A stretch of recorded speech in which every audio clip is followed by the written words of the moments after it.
मैं हूं आबिद हुसैन शेख, आपका खैर मकदम कर्नाटक एक्सप्रेस में। सबसे पहले नजर आज की हेडलाइंस पर।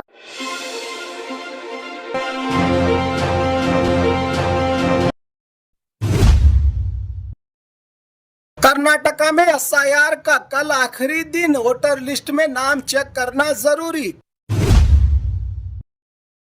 ऑनलाइन शॉपिंग में छुपा खेल, डार्क पैटर्न पर सरकार का सख्त एक्शन। प्राइवेट स्कूल में डोनेशन मांगा गया तो पड़ेगा भारी जुर्माना। दिन दहाड़े लूट की वारदात, मालिक को गोली मारी, चोर फिर भी निकले खाली हाथ। क्लास में गिरी छत, बाल बाल बचे स्टूडेंट, सरकारी कॉलेज की हालत देखकर उठे बड़े सवाल। छोटे लोन का लालच, महिलाओं के नाम पर लाखों का कर्ज, होसकोटे में बड़ा फ्रॉड का आरोप। वॉलीबॉल खेलते खेलते मैदान में गिरा 15 साल का स्टूडेंट, इलाज के दौरान हुई मौत।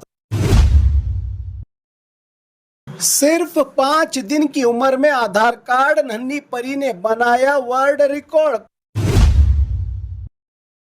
टाइम पर ऑफिस आओ, काम में लापरवाही बर्दाश्त नहीं, मिनिस्टर काशप नवर की वार्निंग।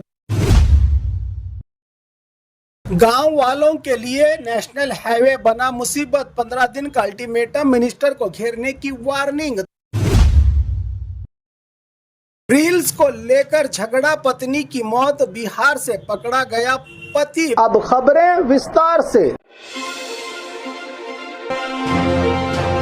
कर्नाटका में एसआईआर का कल आखिरी दिन, वोटर लिस्ट में नाम चेक करना जरूरी। कर्नाटक में एसआईआर यानी स्पेशल इंटेंसिव रिवीजन का घर घर इन्यूमरेशन प्रोसेस अब खत्म होने जा रहा है। इलेक्शन कमीशन के मुताबिक 99.96% वोटर से इन्यूमरेशन फॉर्म्स कलेक्ट किए जा चुके हैं और डिजिटाइजेशन का प्रोसेस भी लगभग पूरा हो चुका है राज्य भर में। लेकिन वोटरों के लिए सबसे जरूरी बात यह है कि अगर आपका नाम ड्राफ्ट वोटर लिस्ट में नहीं है तो घबराने की जरूरत नहीं। इलेक्शन कमीशन 17 अगस्त को ड्राफ्ट वोटर लिस्ट जारी करेगा। इस लिस्ट में अगर किसी वोटर का नाम नहीं है या किसी डिटेल में गलती है तो 4 सितंबर तक करेक्शन और ऑब्जेक्शन फाइल करने का मौका दिया जाएगा। हर नागरिक को एसआईआर को लेकर राज्य में काफी वक्त से सपोर्ट और अपोजिशन दोनों तरह की बातें चल रही हैं। कुछ लोग वोटर लिस्ट को साफ और ट्रांसपेरेंट बनाने को जरूरी बता रहे हैं, जबकि कई लोगों को नाम हटने की फिक्र सताए जा रही है। इसलिए सभी वोटर्स के लिए जरूरी है कि 17 अगस्त के बाद अपना नाम वोटर लिस्ट में जरूर चेक करें। नाम न मिले या कोई गलती हो तो 4 सितंबर से पहले ऑब्जेक्शन करेक्शन जरूर कर लें। वोटर आईडी ही नहीं, वोटर लिस्ट में नाम होना भी सबसे जरूरी है। ऑनलाइन शॉपिंग में छुपा खेल, डार्क पैटर्न पर सरकार का सख्त एक्शन। ऑनलाइन शॉपिंग करते वक्त पहले सस्ता रेट दिखाकर बाद में एक्स्ट्रा चार्जेस जोड़ने वाली कंपनीज पर अब सरकार की नजर हो गई है तेज। डार्क पैटर्न के जरिए कस्टमर्स को गुमराह करने के मामले में 9 बड़ी डिजिटल कंपनीज पर कुल 20 लाख का जुर्माना लगाया गया है। सेंट्रल कंज्यूमर प्रोटेक्शन अथॉरिटी ने यह कार्रवाई consumer affairs minister Prahlad Joshi के डायरेक्शन पर की है। सबसे अहम बात यह है कि कुछ प्लेटफॉर्म्स पर शुरू में कम प्राइस दिखाकर बाद में हैंडलिंग फी, मेंबरशिप चार्ज या दूसरे एक्स्ट्रा चार्जेस जोड़ने की शिकायतें सामने आई है। कुछ कंपनीज पर चेकआउट के वक्त डोनेशन को पहले से सिलेक्ट करने, पर्सनल इंफॉर्मेशन को जरूरत से ज्यादा लेने, इंश्योरेंस के लिए प्रेशर बनाने और बिना जरूरी कंसेंट के लॉयल्टी प्रोग्राम्स में शामिल करने जैसे आरोपों पर भी एक्शन लिया गया है। जब वेबसाइट या ऐप का डिजाइन इस तरह बनाया जाए कि कंज्यूमर को बिना पूरी जानकारी के एक्स्ट्रा पेमेंट, सब्सक्रिप्शन या पर्सनल इंफॉर्मेशन शेयर करने के लिए मजबूर या कंफ्यूज किया जाए, उसे डार्क पैटर्न कहा जाता है। सरकार का मैसेज साफ है कि ऑनलाइन कस्टमर्स को गुमराह करके पैसे वसूलने का खेल अब आसान नहीं होगा कंपनीज को। इसीलिए ऑनलाइन पेमेंट से पहले फाइनल बिल और हर एक्स्ट्रा चार्जेस को जरूर चेक कर लें। प्राइवेट स्कूल में डोनेशन मांगा गया तो पड़ेगा भारी जुर्माना। अगर आप अपने बच्चे का प्राइवेट स्कूल में एडमिशन करने जा रहे हैं तो यह खबर जरूर जान ले। कर्नाटका में प्राइवेट स्कूल्स की तरफ से डोनेशन या कैपिटेशन फी लेने और एडमिशन से पहले इलीगल टेस्ट, इंटरव्यू, एग्जाम करने पर सख्ती की बात सामने आई है। सरकारी आदेश के मुताबिक डोनेशन, कैपिटेशन फी अगर डोनेशन लेना साबित होता है तो ली गई रकम का 10 गुना तक ज्यादा जुर्माना लग सकता है। प्राइवेट स्कूल मैनेजमेंट पर एडमिशन टेस्ट, इंटरव्यू, बच्चे या पेरेंट्स के एडमिशन से पहले नियम के खिलाफ टेस्ट, एग्जाम या इंटरव्यू देने पर 25,000 तक फाइन हो सकता है। गलती दोहराई जाने पर फाइन बढ़कर 50,000 तक पहुंच सकता है। पेरेंट्स के लिए जरूरी बात, एडमिशन के नाम पर अगर स्कूल एक्स्ट्रा पैसे मांगे या गैर कानूनी टेस्ट, इंटरव्यू, एग्जाम ले तो उसकी शिकायत के लिए संबंधित शिक्षा विभाग या अधिकारियों से संपर्क किया जा सकता है। दिन दहाड़े लूट की वारदात, मालिक को गोली मारी, चोर फिर भी निकले खाली हाथ। ज्वेलरी शॉप में गन पॉइंट पर लूट की कोशिश, मालिक को लगी गोली। बेंगलुरु के दाबसपेट में दिन दहाड़े ज्वेलरी शॉप को लूटने की कोशिश से हड़कंप मच गया है। इलाके में दो बदमाश कस्टमर बनकर ज्वेलरी शॉप में घुसे और पहले 800 की सिल्वर इयररिंग खरीदी। शॉप में भीड़ कम होने के बाद दोनों ने अचानक पिस्तौल निकालकर ज्वेलरी लूटने की कोशिश की। शॉप ओनर पुन्नाराम 55 वर्षीय ने हिम्मत दिखाते हुए विरोध किया और शोर मचाया। इस दौरान बदमाशों ने फायरिंग की जिसमें एक गोली मालिक के पांव में लगी। घायल होने के बावजूद उन्होंने इसका विरोध जारी रखा। शोर मचाकर पास की दुकान का एक एम्प्लॉय मदद के लिए आया, लेकिन बदमाशों ने उसे भी बंदूक दिखाकर धमकाया और मौके से फरार हो गए। खास बात, बदमाश ज्वेलरी लूटने में नाकाम रहे और खाली हाथ भाग निकले। पूरी घटना का नजारा सीसीटीवी कैमरा में रिकॉर्ड हुआ है। पुलिस को मौके से 2 जिंदा कारतूस भी मिले हैं। पुलिस ने केस दर्ज कर 2 स्पेशल टीमें बनाई है। सीसीटीवी फुटेज और व्हाइट पिकअप व्हीकल्स के जरिए आरोपियों की तलाश में जुटी है। पुलिस घायल शॉप ओनर को हॉस्पिटल में भर्ती करवाया गया है और उनकी हालत अब खतरे से बाहर बताई जा रही है। क्लास में गिरी छत, बाल बाल बचे स्टूडेंट। सरकारी कॉलेज की हालत देखकर उठे बड़े सवाल। पढ़ाई के बीच छत गिरने की घटना, स्टूडेंट्स में खौफ का माहौल। रायचूरू के government boys pre university college से एक हैरान कर देने वाली तस्वीरें सामने आई है। क्लास चल रही थी और अचानक क्लासरूम की छत का एक बड़ा हिस्सा गिर पड़ा। स्टूडेंट और लेक्चरर्स ने किसी तरह बचकर अपनी जान बचाई।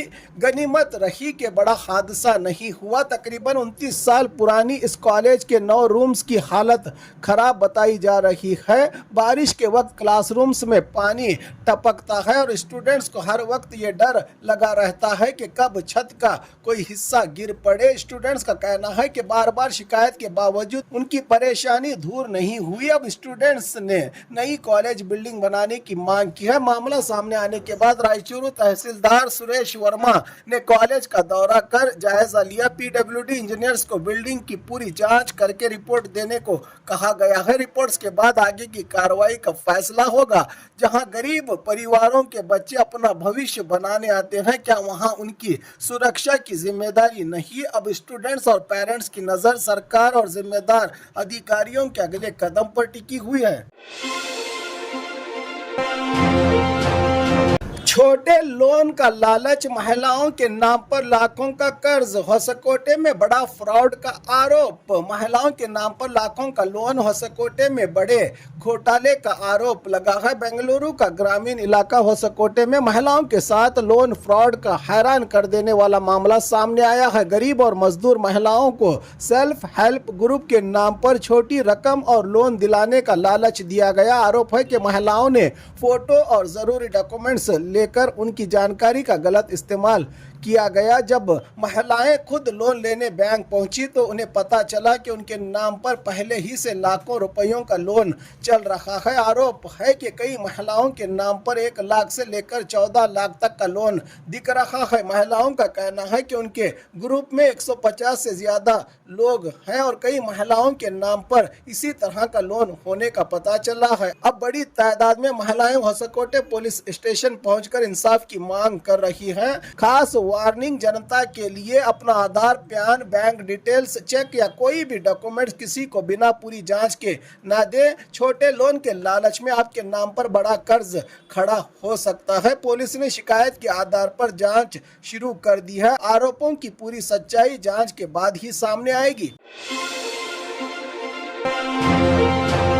वॉलीबॉल खेलते खेलते मैदान में गिरा 15 साल का स्टूडेंट, इलाज के दौरान हुई मौत। वॉलीबॉल खेलते खेलते 15 साल की स्टूडेंट्स की मौत का मामला मंगलुरु के सूरतकल के पास सुरिंजे में दिल दहला देने वाली घटना सामने आई है। सुरिंजे के कोटे बल्लारू गवर्नमेंट हाई स्कूल का 10th क्लास का 15 साल का स्टूडेंट लिखित अमीन शाम को दोस्तों के साथ वॉलीबॉल खेल रहा था। मैदान में इसी दौरान वो अचानक गिर पड़ा। टीचर्स और लोकल लोगों ने तुरंत उसे पास के हॉस्पिटल में पहुंचाया, लेकिन इलाज के दौरान उसकी मौत हो गई। एक पल पहले दोस्तों के साथ खेल रहा स्टूडेंट अचानक दुनिया से चला गया। इस हादसे से स्कूल और पूरे इलाके में गम का माहौल छा गया। आखिर खेलते वक्त स्टूडेंट की तबीयत अचानक क्यों बिगड़ी, इसकी वजह अभी सामने आना बाकी है।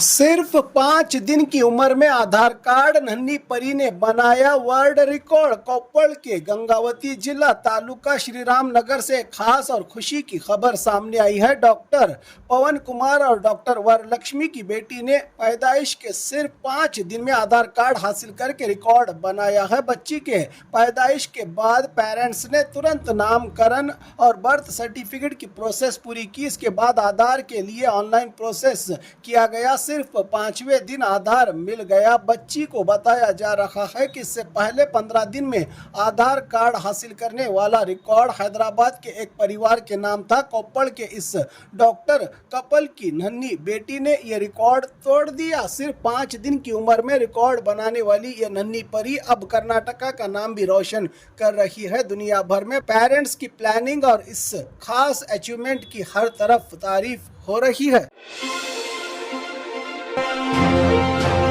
टाइम पर ऑफिस आओ, काम में लापरवाही बर्दाश्त नहीं, मिनिस्टर काशप नवर की वार्निंग। बागलकोट में सूखे की सूरत हाल और पीने के पानी के मसलों पर हुई मीटिंग में मिनिस्टर विजय आनंद काशप नवर ने ऑफिसर्स को सख्त वार्निंग दी। मिनिस्टर बनने के बाद अपनी पहली मीटिंग में ही उन्होंने Ilkal city municipal commissioner Srinivas Jadhav और अमीनगढ़ पंचायत ऑफिसर विद्या को सख्त फटकार लगाई।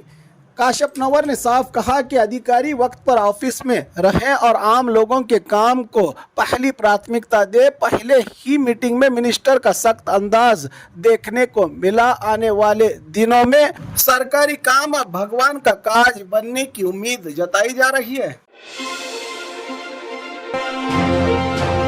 गांव वालों के लिए नेशनल हाईवे बना मुसीबत, 15 दिन का अल्टीमेटम, मिनिस्टर को घेरने की वार्निंग। तुमकुरू के टिपटूर तालुका अयनबावी गांव में हाईवे की वजह से लोगों की मुश्किलें और बढ़ गई हैं। गांव नेशनल हाईवे के 2 हिस्सों में बंट गया है और रोड क्रॉस करना लोगों के लिए खतरे से खाली नहीं। अनसाइंटिफिक अंडरपास के खिलाफ गाँव वालों का गुस्सा। गाँव के लोगों का आरोप है कि करीब 750 मीटर दूर बनाया गया अंडरपास सही प्लानिंग के साथ नहीं बनाया गया, जिसकी वजह से एक्सीडेंट का खतरा बना हुआ है। इस एरिया में 500 दलित परिवारों को रोजाना आने और जाने में परेशानी का सामना करना पड़ रहा है। गांव वालों ने केंद्र मंत्री वी सोमन्ना को 15 दिन का अल्टीमेटम दिया है। इस मुद्दे पर जल्दी एक्शन नहीं हुआ तो मंत्री का घेराव करने की वार्निंग दी गई है। गांव वालों की ओर से गांव वालों का साफ कहना है कि जब तक इंसाफ नहीं मिलेगा तब तक आंदोलन जारी रहेगा।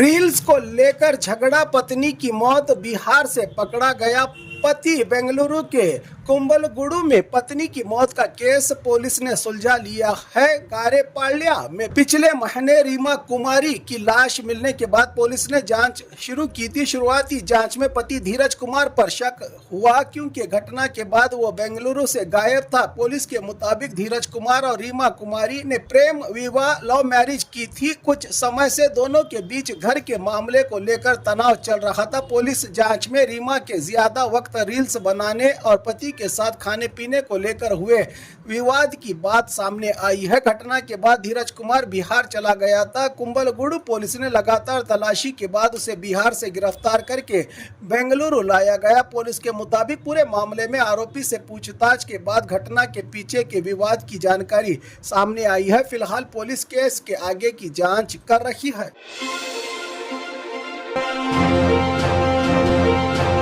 और खबरों के लिए देखते रहिए कर्नाटक एक्सप्रेस।